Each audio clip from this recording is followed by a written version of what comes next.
Chicos, bienvenidos. Hoy día nos toca trabajar el siguiente tema de literatura, ¿correcto? Pero antes ten en cuenta lo siguiente. Uno, la teoría o clase no debe ser copiada, quiere decir que solamente sirve para que des lectura. Bien. 2, la actividad, o sea, en la tarea que te vamos a dejar, la pregunta número uno debe ir desarrollada en tu cuaderno y la pregunta número 2 debe ir en tu folder.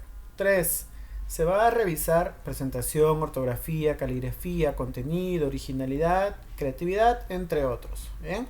4, no olvides realizar preguntas sobre la clase enviada. Eso es muy importante, nunca te quedes con una duda, pregunta. Bien.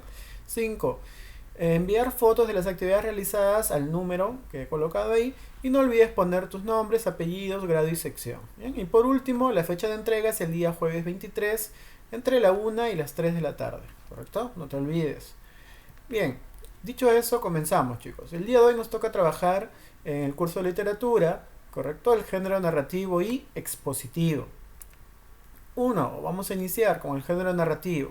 El género narrativo nos dice que comprende aquellos textos que, mediante un narrador, cuentan historias ocurridas a unos personajes en un lugar y tiempo determinado.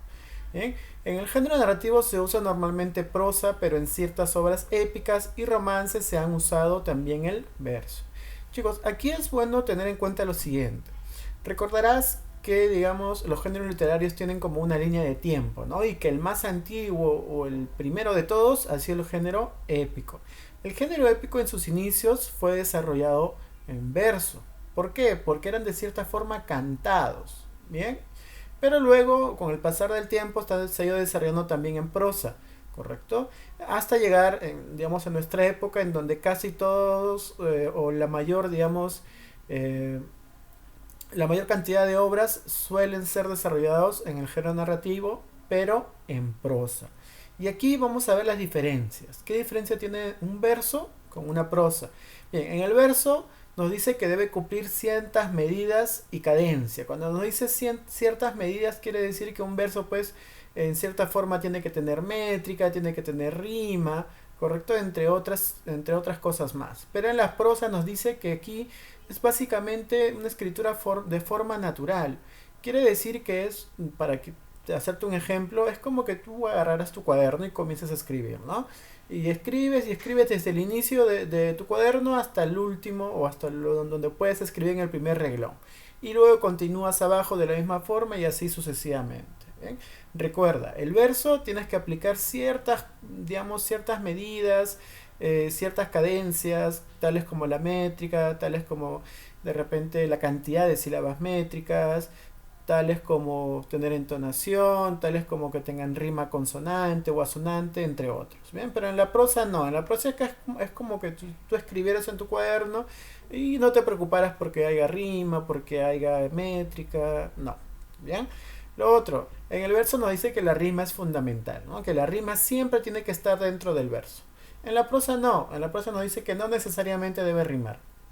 Y aquí ya depende mucho si es que el autor pues quiere que su prosa tenga por ahí alguna rima, ¿no? Pero no es necesario. En el verso también nos dice que se tome en cuenta la cantidad de sílabas de cada frase. Bien, la cantidad de sílabas hace referencia a la métrica. La métrica es contar cuántas sílabas tiene un verso. Bien. Luego en la prosa nos dice que no existe la métrica. En la prosa no vamos a contar, no vamos a dividir las palabras en sílabas para ver cuántas sílabas métricas tienen. No. En otras palabras, el verso es un poco más complicado de desarrollar, pero la prosa, digamos, es muy simple, ¿no? Es por eso que el género narrativo se ha vuelto muy común en estas épocas. Bien, continuamos. Aquí tenemos un pequeño mapa conceptual, o podría ser, ¿correcto? Donde nosotros conocemos o vamos a conocer un poco más del género narrativo.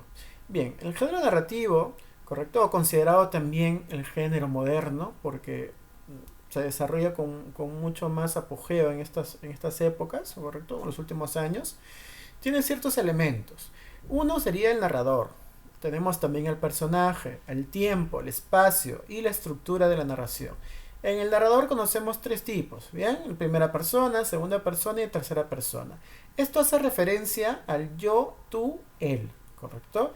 Primera persona es cuando dentro de mi obra, ¿correcto? Dentro de mi narración, hablo de mí en primera persona, como si todo lo que yo voy a escribir me haya sucedido a mí o me esté sucediendo a mí, ¿correcto? En segunda persona es cuando hablo de un personaje ficticio, ¿no? Cuando creo de repente un personaje y comienzo a trabajar de acuerdo a él. Luego en tercera persona hago referencia también a un personaje, digamos, creado, inventando, pero desde otra persona, ¿bien? Como si yo no fuera parte de la obra de ninguna manera, ¿bien? Cuando continuamos con eso, los elementos de narración en personajes conocemos a los protagonistas, que son básicamente, se podría decir, aquella persona, pues, el quien, de acuerdo a quien gira todas las cosas que van sucediendo dentro de la obra, ¿no? Luego los antagonistas, que tú lo podrías conocer de cierta forma como el personaje malo, ¿no? El que va en contra del bueno, ¿no? Y los personajes secundarios son aquellos, pues, que se dedican a, de cierta forma, distribuir los hechos dentro de la narración. Por tanto, que acompañan a los protagonistas, también algunos acompañan solo a los antagonistas, pero no son muy relevantes en la historia, ¿no? Por eso son secundarios. Luego el tiempo nos dice que tiene en cuenta la duración y sucesión y también la ordenación en que se producen los distintos acontecimientos, ¿no? Tiempo quiere decir en qué época está sucediendo, ¿correcto? Basado en qué situación, ¿no? En qué parte del tiempo estoy. ¿Estoy ahorita en el 2020 o estoy de repente en 1950, ¿no? Bien. Continuamos. En el espacio dices que se refiere al lugar en el que se desarrolla la acción y el por qué se mueven los personajes, ¿no? Puede haber espacios urbanos. Aquí básicamente en los espacios quiere decir en dónde se va a desarrollar o dónde se va a ir desarrollando tu obra. Que de repente puede iniciar en la casa del protagonista, donde se da cuenta que quiere ser tal vez un héroe, ¿no? Y quiere salvar al mundo. Pero luego podemos ver también que puede ir sucediendo hechos en diferentes lugares, ¿no? No necesariamente en la casa del protagonista, también puede ser de repente en la calle, en alguna avenida especial, en alguna cuadra especial, en alguna ciudad distinta, puede de repente ir o viajar en diferentes países, ¿no? El espacio quiere decir eso, ¿correcto? Los ambientes, en donde se va a desarrollar toda la historia. Luego tenemos la estructura de la narración. Uno es el planteamiento, que tú lo conoces tal vez como inicio. Luego tenemos al nudo y también tenemos al desenlace. Hay, digamos, otro punto más ahí que se conoce como clímax, ¿correcto? Que no lo hemos añadido, pero de cierta forma también debes tenerlo en cuenta, ¿ya? Sería entonces, digamos, para que hagas recordar a lo que ya has trabajado antes, sería un inicio, un nudo, un clímax y un desenlace. Clímax, digamos que es el punto más alto de la historia, en donde, digamos, todos los problemas que se han ido desarrollando en tu historia van a comenzar a solucionarse, ¿correcto? Bien. Luego conocemos a los tipos de narradores. Bien, en los tipos de narradores tenemos en cuenta lo siguiente. Omnisciente, personaje, testigo y segunda persona. En el omnisciente nos dice que el narrador conoce toda la historia. Bien, omnisciente quiere decir que lo sabe y lo puede todo, ¿no? Aquí nosotros podemos ver que este narrador sabe lo que ha pasado al personaje, sabe lo que está sucediendo y lo que va a suceder. Entonces él sabe todo. Bien, y también se desarrolla pues generalmente en tercera persona, ¿no? Él, ella, ello. Bien, luego tenemos el personaje, la narración contada con un personaje de la historia, ¿no? Este se expresa en primera persona, es en el yo, ¿correcto? Es como si la historia yo la escribiera basada en mí y siempre hablara, digamos, lo narrara como si fuera yo quien contara la historia, ¿bien? El testigo es el tipo de narrador que cuenta únicamente lo que vio o escuchó. Entonces aquí vemos una diferencia, ¿no? El omnisciente no necesita pues escuchar ni saber lo que va sucediendo, ¿no? Porque ella lo sabe todo. Pero en el testigo solamente va narrando lo que va sucediendo, ¿no? No sabe lo que ha pasado, no sabe lo que va a pasar, ni mucho menos sabe lo que está pensando pues cada personaje dentro de la lectura, ¿no? Dentro de la historia. Y en la segunda persona vemos que ese tipo de narrador da la impresión de dar instrucciones al personaje. Estos tipos de narradores a veces lo vemos incluso en las películas, ¿no? Cuando hay como una conciencia que está guiando a un personaje a hacer ciertas cosas para modificar parte de la historia, ¿no? Bien, luego conocemos a los subgéneros narrativos. Bien, aquí conocemos mucho lo que has trabajado desde primaria, básicamente, y que has sido o vas a seguir trabajando a lo largo de tu vida, ¿no? Conocemos a los mitos, las leyendas, la novela, el cuento y la fábula. Bien, primero, con los mitos, nos dices que son relatos surgidos en las culturas antiguas, ¿no? Con el fin de dar una explicación a cuestiones naturales, religiosas o existenciales. Bien, aquí es bueno que recuerdes algo, ¿no? Los mitos y las leyendas tienen sus diferencias, ¿bien? Uno es, digamos, algo que nació siendo real, pero como ha pasado tanto tiempo, ¿correcto? Ha ido cambiando la historia. Es como, para que más o menos tengas una idea, como un teléfono malogrado, ¿no? Yo puedo decir, oye, ayer me he caído mientras corría. Y yo le cuento a mi amigo, oye, ayer me he caído mientras corría, pero era de noche. Y mi amigo va y le cuenta a mi otro amigo, le dice, oye, ayer Charlie se ha caído, pero no estaba corriendo, estaba, creo que quería volar. Y no era de noche, ¿sabes? Era de día, muy temprano. Es más, ni siquiera se veía el sol todavía, ¿no? Ahí más o menos vemos cómo la realidad, cómo una historia nace siendo real, pero luego va cambiando y se vuelve algo con parte real, pero básicamente gran parte de la historia irreal, ¿correcto? Entonces los mitos nos dicen que no son basados en hechos reales. Los mitos no son basados en hechos reales, ¿correcto? ¿Por qué? Porque ahí generalmente se habla de dioses, de personajes fantásticos, ¿no? De cosas irreales, ¿bien? Las leyendas son relatos tradicionales en los que se acogen a acciones o sucesos extraordinarios de carácter fantástico que se presentan como si realmente hubieran ocurrido. Bien, aquí vemos lo siguiente, las leyendas son basadas en hechos reales, ¿correcto? Como te explicaba, nace siendo algo real, pero luego se ha deformado a través del tiempo, por lo cual tiene una parte real y otra irreal. Bien, recuerda, mitos, mentira, leyendas, parte mentira y parte verdad. La novela. En la novela vemos que básicamente se comprende como una lectura muy extensa, ¿no? Que tiene una cantidad pues increíble de personajes, a veces incluso de 300 páginas a más, ¿correcto? Básicamente ahí puedes darte cuenta que es una novela, ¿no? El cuento es lo contrario, vemos un relato más pequeño, más puntual, con pocos personajes, con pocos hechos, generalmente solo hay un problema, el cual inicia conociendo el problema, luego desarrollamos el problema, vemos una solución y como desenlace sería en este caso la parte final, ¿no? Donde todo es felicidad o todo es tristeza dependiendo cómo se desarrolla, pero siempre es un texto más pequeño, más corto. Bien, y la fábula es básicamente donde en este tipo de, digamos, de relatos vemos que los personajes suelen ser animales, ¿no? Y estos animales se comportan como personas, pueden hablar, cantar, incluso caminan, animales que son, básicamente caminan en cuatro patas, pues aquí pueden caminar de dos, ¿no? Teniendo referencia, por ejemplo, ¿no? Los tres chanchitos y el lobo, ¿no? La liebre y la tortuga, entre otras fábulas, ¿no? Y también vemos aquí que tenemos como gran ejemplo para reconocer una fábula es que siempre lleva una moraleja, ¿bien? Entonces, recordamos, mito, mentira, una historia que no es real, ¿correcto? O una mentira. Leyendas, tiene una parte verdad y parte irreal o parte mentira. Novelas, un relato extenso, generalmente de 300 páginas a más, ¿correcto? Tiene muchos personajes y muchos hechos que van sucediendo dentro de la historia. Cuento, un relato más corto, pocos personajes, generalmente solamente hay un tema puntual que se va desarrollando dentro de la historia hasta que llegas a la parte final. Una fábula es donde pues vemos que los animales se pueden comportar como si fueran personas, hablan, cantan, bailan, etcétera, ¿eh? Y siempre lleva una moraleja. Ahora vamos a conocer, chicos, el género expositivo. Este género es considerado también un género moderno, al igual que el género narrativo. Pero en el género expositivo vamos a conocer básicamente el ensayo.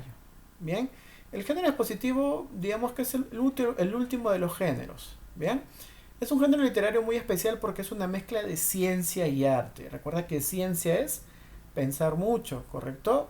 Tratar de buscar, digamos, una idea o un concepto a todo, ¿no? Pero también tiene que ver mucho con el arte porque la literatura es básicamente un arte, ¿no?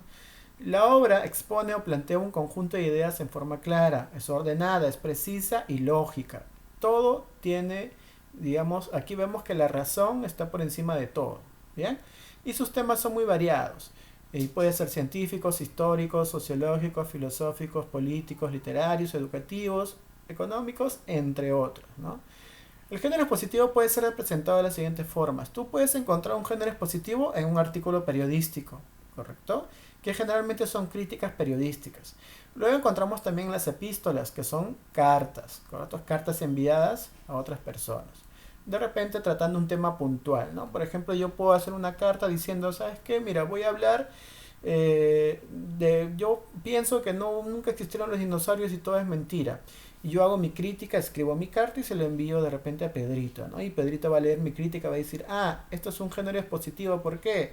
Porque me ha enviado una carta, pero desarrollando un tema puntual, que en este caso sería un tema histórico, hasta científico de cierta forma, ¿no? También encontramos el género expositivo, ¿correcto? En discursos, exponer, expositivo, ¿eh?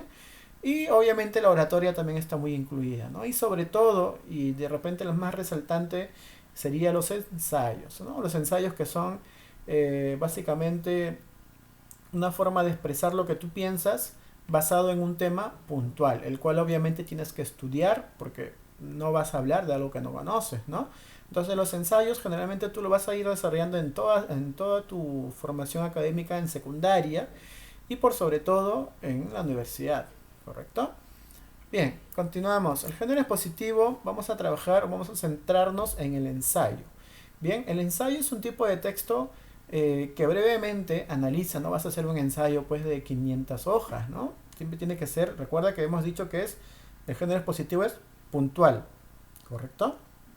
Y bastante, digamos, fácil de comprender, pero también tiene que ser más que todo una crítica individual, ¿no? Sobre un tema específico. Nos dice que también interpreta o evalúa un tema de manera oficial o libre. Se considera un género literario al igual que la poesía, la narrativa o el género dramático, entre los demás géneros, ¿no? Las características que debe tener un ensayo son las siguientes. Uno, es un escrito serio, ¿correcto? Aquí no vamos a ver rimas, no vamos a ver bromas, no. Es un escrito serio y fundamentado que sintetiza un tema significativo. Bien. Es como si yo, digamos, voy a hacer un ensayo, ¿no? Y voy a elegir como tema principal, voy a hablar de repente de la pobreza, ¿no? Entonces, antes de yo comenzar a escribir mi ensayo, tengo que aprender todo lo posible de la pobreza, ¿correcto? Para yo poder escribir mi ensayo, ¿bien? Dos, posee un carácter preliminar introductorio de carácter propéudico. Bien, aquí es muy importante, chicos. Siempre un ensayo tiene, digamos, como como un inicio, ¿correcto? Donde te va a inducir a ti a tener unas ganas de leer ese ensayo. Que tú lo podrías conocer de cierta forma como una presentación, ¿bien? Es como es preliminar al ensayo. Bien. Luego, tres, conocemos lo siguiente, ¿no? Se expresa en un estilo denso y no se acostumbra a la aplicación detallada. Es un género literario dentro del más general de la didáctica. Bien. Generalmente en los ensayos, chicos, se tocan temas bastante difícil de llegar a un consenso, ¿no? Es como si yo hiciera pues de repente un trabajo en grupo de 5 alumnos y yo te dijera, mira, tú, dime, según la pobreza, ¿tú qué piensas que sería la mejor solución al problema? Y tú me podrías decir de repente, un alumno me podría decir, mira, ¿sabes, profesor? Yo creo que si compramos todos la tinca y comenzamos digamos, a comprar 100 cada uno, podemos ser millonarios y se puede acabar la pobreza. Ya. Pero otro compañero puede decir, profesor, gastar la tinca, no, en vez de comprar 100 tincas, guardo mis 3 soles, tendría 300 soles y bueno, ¿no? Ya de repente no ganaría el premio porque profesor, yo creo que nadie gana, pero voy a tener 300 soles ahorrados, ¿no? Entonces la otra persona podría decir lo siguiente, ¿no? Mire, ¿sabe qué? Yo creo que ahorrar, yo creo que guardar mi plata en mi chanchito siempre va a dar una buena solución, ¿no? Ayuda porque el ahorro siempre es progreso, ¿ya? Entonces vemos que un solo tema puede tener muchas maneras de verlo. Bien, entonces el ensayo es eso, ayuda a expresar lo que tú piensas sobre un tema. Obviamente tienes que haber estudiado sobre ese tema. Bien, pero el ensayo a veces suele ser muy denso, o sea, a veces en situaciones se pueden tocar temas muy complicados, ¿no? Pero también en otros momentos pueden ser bastante didácticos, ¿no? Porque no es lo mismo transcribir algo que encuentras en Google, ¿ah? A de repente escribir lo que tú piensas de lo que has leído, ¿ah? El ensayo lo que incita o lo que quiere lograr es que tú leas, investigues, ¿correcto? Y lo que tú entiendes, lo que tú comprendes, lo que tú crees que es lo correcto de acuerdo a lo que tú has investigado, lo desarrollas y eso se llamaría un ensayo. ¿Bien? Bien, características de un ensayo. Aquí vemos la libertad temática, ¿no? Que tú puedes elegir el tema que tú desees. Dos, vemos el estilo personal o amistoso de la escritura. Como tú lo vas a escribir, no vas a usar palabras técnicas, por lo tanto, para leerlo va a ser muy fácil. Tres, puede incluir citas o referencias. Claro, puedo yo citar una frase de repente de Shakespeare para referirme al amor, si es que en caso yo estoy haciendo un ensayo del amor, ¿no? Y puedo poner ahí una frase entre comillas y puedo poner abajo el nombre del autor. Eso sería una referencia o una cita textual. ¿Bien?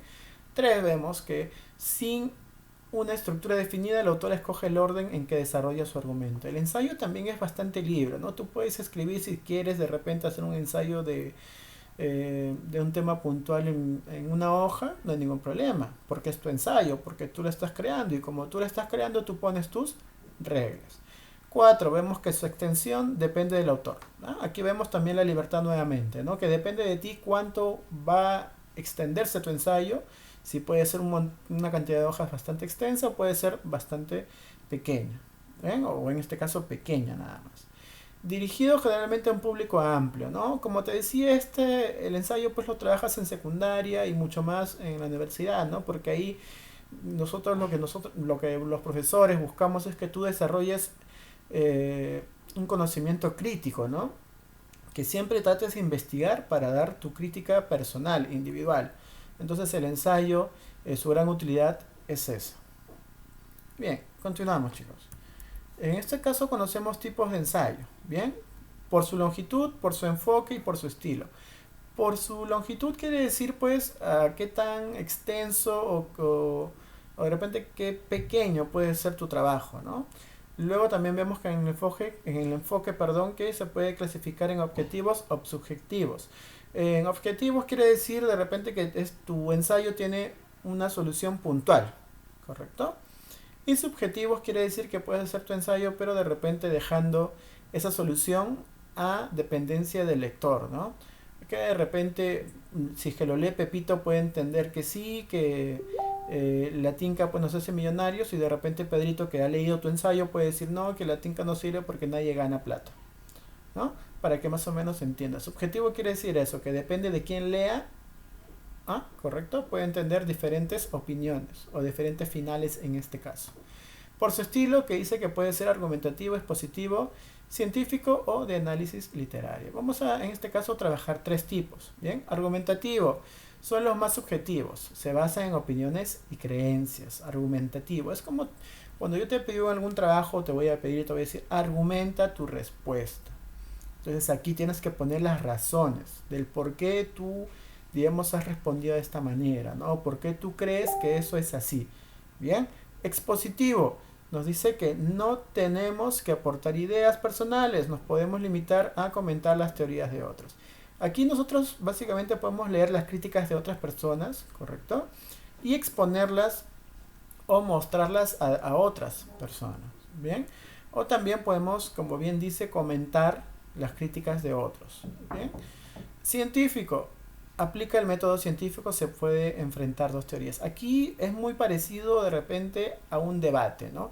Es como si yo juntara dos personas que piensan de manera distinta respecto a un tema.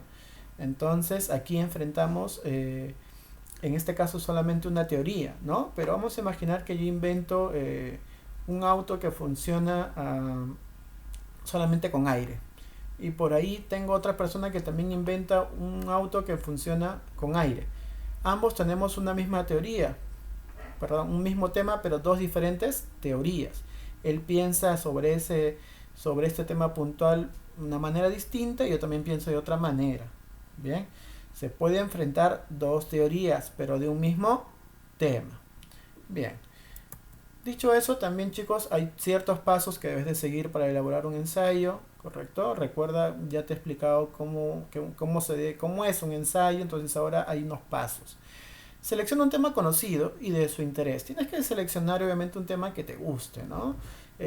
Para poder crear un ensayo. O un tema que sea bastante divertido para ti, ¿no? Luego dice identifique el punto de vista a desarrollar, ¿no? ¿En base a qué quieres referirte? ¿Al concepto, a las características o alguna problemática que ese tema genera? Depende de ti. Desarrolla un esquema con las ideas principales, ¿no?